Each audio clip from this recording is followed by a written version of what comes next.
Hello, listeners. My name is Aisha Barber, host of Revelation Divine Podcast. I'm going to be reading chapter 18 of a book called The Unseen Realm by Dr. Heiser. Chapter 18 is titled, What's in a Name? We've seen some unusual things in the last two chapters. First, Yahweh called Abraham into covenant relationship with him. Then he continued the relationship with Isaac and Jacob, whose name became Israel. The descendants of Israel were Yahweh's portion of humanity, but the interactions between Yahweh and the patriarchs seemed convoluted. Sometimes Yahweh came visible as the Word. At other times he came as an angel, apparently sent by Yahweh.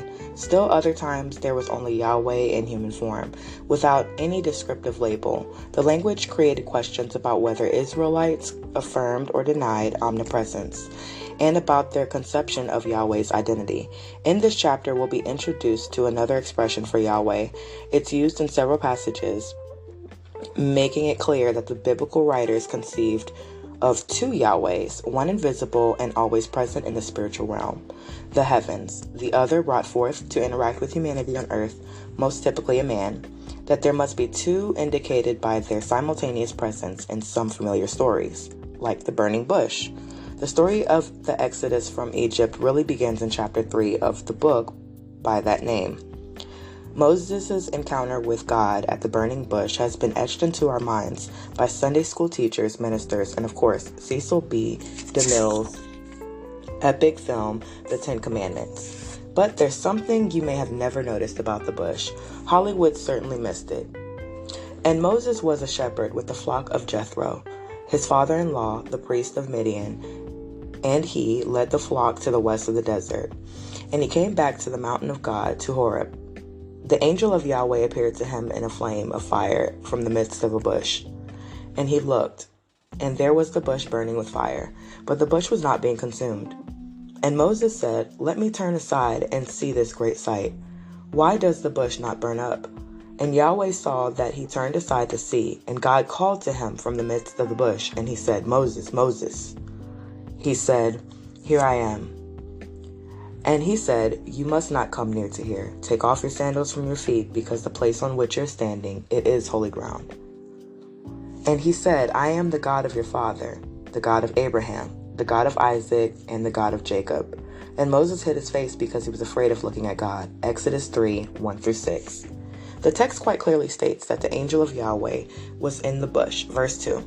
But when Moses turns to look at the bush, verse 3, the text was Yahweh observing him and calling to him from the midst of the bush, verse 4. Both the angel, the visible Yahweh in human form, and the invisible Yahweh are characteristics in the burning bush scene. Interestingly, verse 6 tells us that Moses was afraid to look at God. This suggests that he had discerned something other than the fire in the bush, most likely the human form of the angel. The New Testament affirms this description in Acts 7:30-35. The martyr Stephen twice tells us that there is an angel in the bush, verses 30 and 35. In the conversation that ensues, Yahweh, verse 7, reveals his covenant name to Moses, I am, Exodus 3 and 14. If Yahweh is speaking to Moses, one has to wonder why the angel was needed. If Yahweh is doing the talking, why does he need a messenger? Or perhaps when the writer says Yahweh is speaking, he means the angel, like the passages in Genesis we've already seen. Exodus 3 includes Yahweh and his angel in the same scene as distinct figures, and then he creates ambiguity between them. Are there two or one? Are the two the same but different? The reader is being prepped for something dramatic to come. He won't have to wait long. The angel, the name, the presence. We know what happens after the burning bush. Yahweh, through Moses, delivers Israel from Egypt. Moses leads the people to Sinai to meet their God, receive the law, and prepare for the journey to the promised land. There's a short conversation between God and Moses about that task that is habitually overlooked by Bible readers. In Exodus 23, God says, "Look, I am about to send an angel before you to guard you on the way to bring you to the place that I have prepared. Be attentive to him and listen to his voice. Do not rebel against him, because he will not forgive your transgression, for my name is in him. But if you listen attentively to his voice and do all that I say, I will be an enemy to your enemies and a foe to your foes. Exodus 23:20-22. There is something strange about God's description to Moses that tells us that this is no ordinary angel. This angel has the authority to pardon sins or not, a status that belongs to God. More specifically, God tells Moses that the reason his angel has authority is, my name is in him, verse 21. What does this curious phrase mean? Moses knew instantly. Anyone thinking of the burning bush account does as well. When God told Moses that his name was in his angel, he was saying that he was in this angel, his very presence or essence. The I am of the burning bush would accompany Moses and the Israelites to the promised land and fight for them. Only he could defeat the gods of the nation and the descendants of the Nephilim, whom Moses and Joseph would find there. Other passages confirm that his reading is correct. This angel is Yahweh. Perhaps the easiest way to demonstrate this is to compare Old Testament passages about who it is that brought Israel out of Egypt and into the very promised land. I am Yahweh, who brought you up from the land of Egypt to be for you as God. Levite 11:45. You yourselves were shown this wonder in order for you to acknowledge that Yahweh is the God. There is no other God besides him. From heaven he made you hear his voice to teach you, and on earth he showed you his great fire. And you heard his word from the midst of the fire. And because he loved your ancestors, he chose their descendants after them.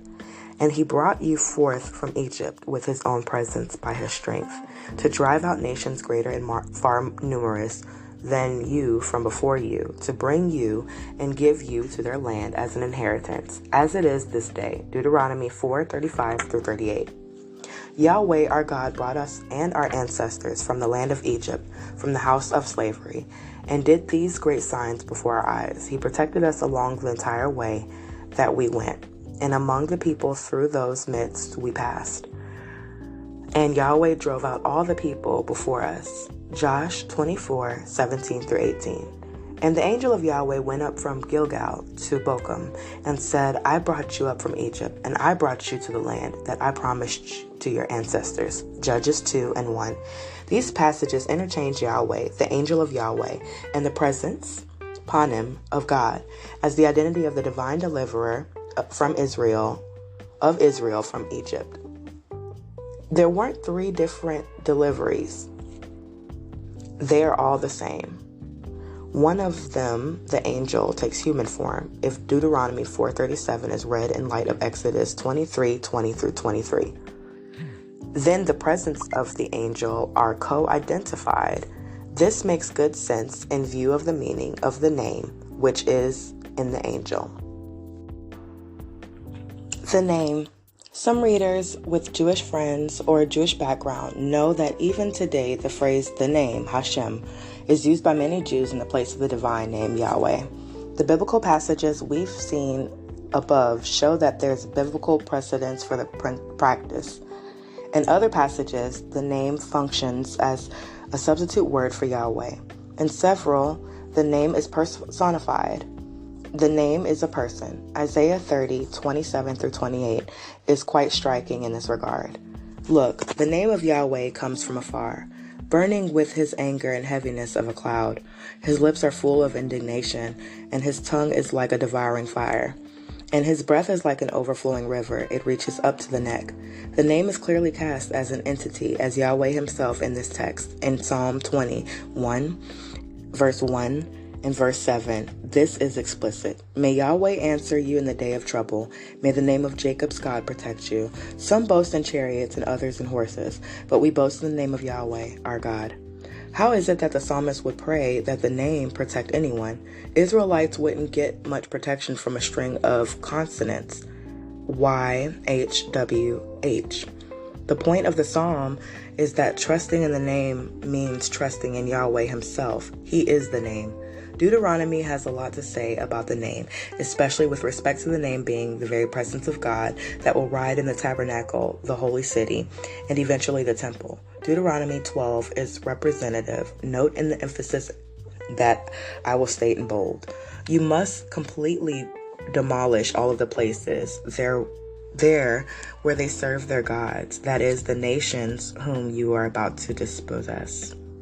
You shall not worship Yahweh your God like this, but only to the place that Yahweh your God will choose from all of your tribes.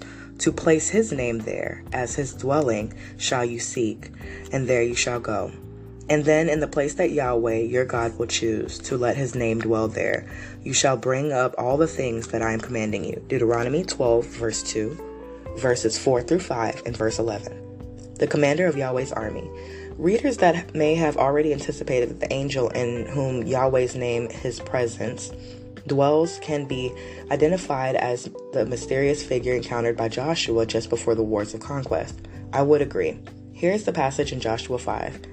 And it happened, when Joshua was by Jericho, he looked up, and he saw a man standing opposite of him, with his sword drawn in his hand.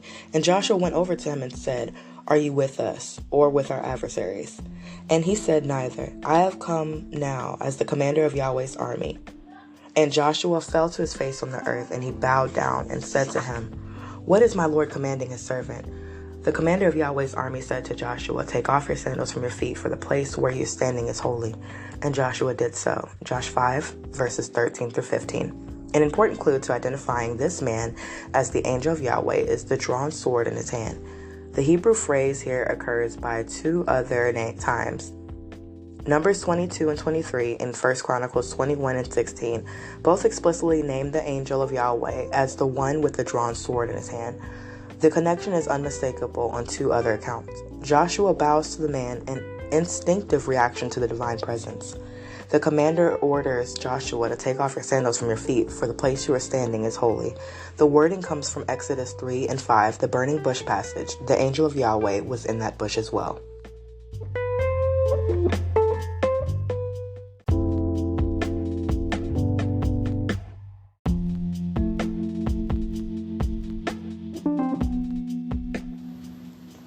An intriguing conversation. The angel of Exodus 23, verses 20 through 23, did indeed go with Moses and Joshua to claim the promised land.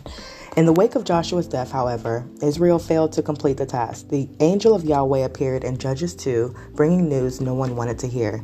And the angel of Yahweh went up from Gilgal to Bochum and said, I brought you up from Egypt, and I brought you to the land that I promised to your ancestors. I said, I will never break my covenant with you. And as for you, do not make a covenant with the inhabitants of this land. Break down their altars, but do not listen to my voice. But you did not listen to my voice. Why would you do such a thing? Now I say I will not drive them out from before you. They will become as thorns for you, and their God will be a trap for you. And as the angel of Yahweh spoke these words to all the Israelites, the people wept bitterly. Judges 2, 1 through 4. The angel of Yahweh's departure signaled an end to the regular presence of Yahweh with Israel. But even in the dark period of the Judges, he wouldn't stay away completely. The call of Gideon in Judges 6 includes one appearance during this period. The passage is lengthy, so is the important items that are in bold. The angel of Yahweh came and sat under the oak. That was for Oprah, that belonged to Jehoash and Abizrite. And Gideon, his son, was threshing wheat in the winepress to hide it from the Midianites. The angel of Yahweh appeared to him and said to him, Yahweh is with you, you mighty warrior. Gideon said to him, Excuse me, my lord. If Yahweh is with us, why then has all of this happened to us? Where are all of his wonderful deeds and that our ancestors recounted to us, saying, Did not Yahweh bring us up from Egypt? But now Yahweh has forsaken us. He has given us the palm of Midian. And Yahweh turned to him and said, Go in this your strength, and you will deliver Israel from the palm of Midian. Did I not send you? He, Gideon, said to him, Excuse me, my lord. How will I deliver Israel? Look, my clan is the weakest in Manasseh, and I am the youngest in my father's house. And Yahweh said to him, But I will be with you, and you will defeat Midian as if they are one man. And he said to him, "Please, I have found favor in your eyes. Show me a sign that you are speaking with me. Please do not depart from here until I come back to you and bring out my gift and set it out before you." And he said, "I will stay until you return." And Gideon went and prepared a young goat and the unleavened cakes from the ephah of flour. He put the meat in a basket and the broth he put in a pot. He brought them to him under the oak and presented them. The angel of God said to him, "Take the meat and the unleavened cakes and put them on this rock. Pour the broth over it." And he did so. Then the angel of Yahweh reached out the tip of the staff that was in his hand, and he touched the meat and the unleavened cakes. The fire went up from the rock and consumed the meat and the unleavened cakes. And the angel of Yahweh went from his sight. And Gideon realized that he was the angel of Yahweh. And Gideon said, "O my Lord Yahweh, for now I've seen the angel of Yahweh face to face." And Yahweh said to him, "Peace be with you. Do not fear. You will not die." And Gideon built there an altar to Yahweh, and he called it Yahweh is Peace. To this day, it is still Opera of the Abiezrites. Judges 6:11-24. This is a fascinating passage. In verse 11, the angel sits down under the oak tree for the conversation. He makes a visible presence known to Gideon. In verse 12, there is no indication that Gideon considers his presence at all strange. Gideon's disgruntled reference to Yahweh in verse 13 makes it clear he doesn't know the man is Yahweh. The reader, however, knows that since the narrator has Yahweh taking part in the conversation, verses 14-16. The scene is reminiscent of the burning bush, Exodus 3, except that both Yahweh have speaking roles. This serves to put two characters on the same level to the reader. That tactic is by now familiar, putting both figures on par to blur the distinction. But in the case of Judges 6, the writer also makes them clearly separate. That there are two clearly separate Yahweh figures becomes more dramatic after verse 19. Gideon asked the man who is logically the angel of Yahweh to stay put while Gideon makes a meal for him. The stranger agrees. When Gideon returns, he brings the meal to the tree. The narrator has the angel of God receiving it. Again, that's logical since the angel had sat there at the beginning of the story. Now comes the shocker. The angel of Yahweh burns up the sacrifice and then leaves. But we learn in verse 23 that Yahweh is still there. He speaks to Gideon after the angel's departure. Not only did the writer blur the distinction between the two figures, but he had them both in the same scene. Ramifications. The most familiar way to process what we've seen is to think the way that we've talked about Jesus. Christians affirm that God is more than one person, but that each of those persons is the same in essence. We affirm that Jesus is one of those persons. He is God. But in another aspect, Jesus isn't God. He is not the Father. The Father is not the Son, and the Son is not the Father. Nevertheless, they are the same in essence. This theology did not originate in the New Testament. You've now been exposed to its Old Testament roots. There are two Yahweh figures in the Old Testament, thinking one invisible and the other visible and in human form. Judaism before the 1st century, the time of Jesus, knew this teaching. That's why ancient Jewish theology once embraced two Yahweh figures, the two powers. But once this teaching came to involve the risen Jesus of Nazareth, Judaism could no longer tolerate it. We'll see specifically how New Testament writers repurposed the two Yahweh's theology in later chapters.